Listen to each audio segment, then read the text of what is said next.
अस्सलाम वालेकुम जी। अज अस अपनी नवी वीडियो के नाल हाजिर हो चुके हैं। अज अस तुहानूं चैक करावांगे कि BLDC मोटर के पॉइंट किस तरह करी दे ने, सारे कनैक्शन तो वो चालू करने का सारा मुकम्मल तरीका अज अपडेट किया जा रहा है।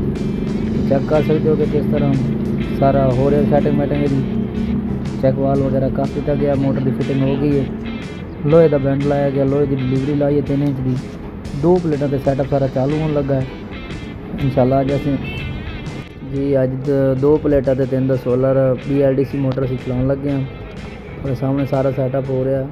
तो इंशाल्लाह अज अस जिमीदार भाइयों का इंटरव्यू भी करांगे कि उस तो मुतमैन हैं या नहीं हम, क्योंकि अगे जी मोटर चला रहा सन इतने फीडर चल रहा है बल्कि 4000 रुपये पर किले का डीजल लग रहा है इन्हों का।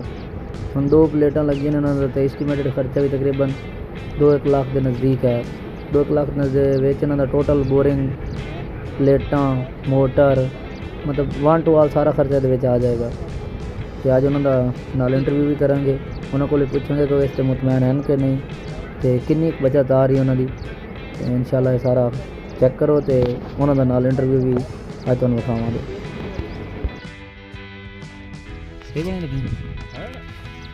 चलिए तो कारीगर होगी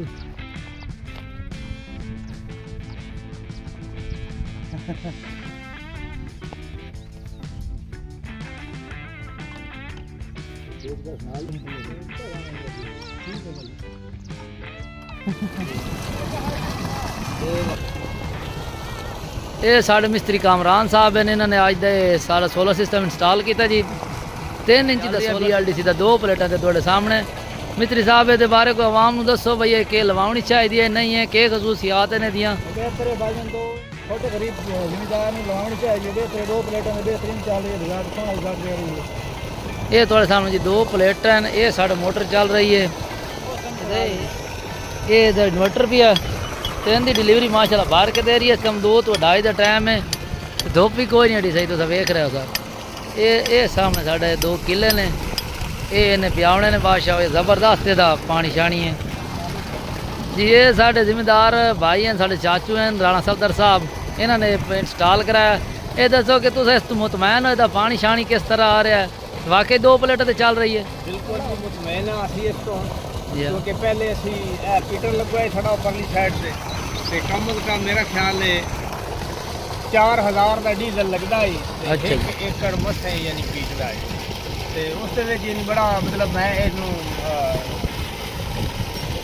यूट्यूब से सर्च किया वेख्या तो कोई अजीज़ों के नाल फिर मैं गलबात की है। मैं इस तरह करके यार वेख्या कोई जी मोटर है जी कि 2 प्लेटा तो माशाल्लाह काम करती है और ज़बरदस्त जी पानी है उसका। तो ये मेरे अजीज़ हैं तो इन्होंने आख्या जी बिल्कुल चाचू है वो फिर माशाल्लाह इन्होंने जनाब रबते इन्होंने मशवरे के नाल तो यह मोटर माशाल्लाह तुहाडे सामने चलती पई है। तो मेरे ख्याल टाइम भी तकरीबन 2 तो उत्ते दा है जी जी। तो यह 2 प्लेटा तो चल रही है, हालांकि अजे तो कुछ टाइम नहीं है, चल ये स्टैंड ही कोई नहीं, बिल्कुल नवा पैनल।